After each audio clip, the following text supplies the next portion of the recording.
উষা ঠিক বুঝলাম না উষা, পায়ের কাছে যেন একটা সাপ চলে এলো। সাপ?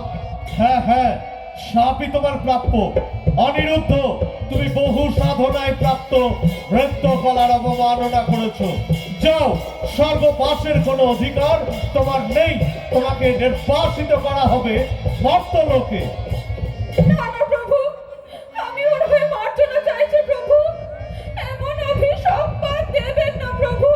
উষা, দেবাদিদেবের কথা ব্রহ্মবাক্য, তা হিমাদ্রি নির্গত স্রোতস্বিনীর মতো একবার নিঃসারিত হলে তাকে যে আর সংবরণ করা যায় না।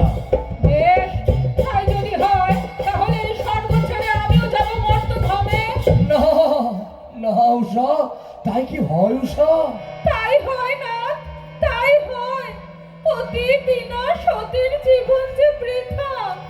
বেশ, তাই হোক। তোমাদের দুজনকেই নির্বাসিত করা হলো মর্ত্যলোকে। মর্ত্যলোক সে কেমন স্থান প্রভু? মর্ত সে এক অনির্বচনীয় স্থান। স্বর্গে আছে সুখ, নরকে আছে যন্ত্রণা, কিন্তু মর্তে আছে সুখের মধ্যে দুঃখ, আনন্দের চোখে অশ্রু, ফুলের সঙ্গে কাঁটা কিংবা মধুর সঙ্গে বিষ। প্রভু, তাহলে কি সেই মায়া জগৎ থেকে আমরা আর কোনোদিন আপনার চরণে ঠাঁই পাবো না? নিশ্চয়ই পাবে। সেই মায়া জগতই তো পরীক্ষার জগৎ।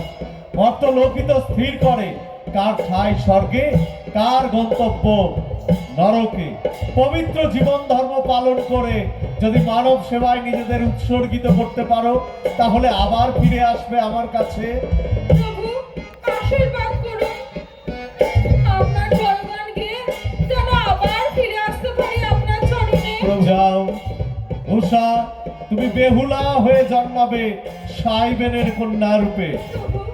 আর অনিরুদ্ধ প্রভু, তুমি হবে চম্পাই নগর অধিপতি চন্দ্রধর বণিকের কনিষ্ঠ পুত্র লক্ষিন্দর। যথা। যাও।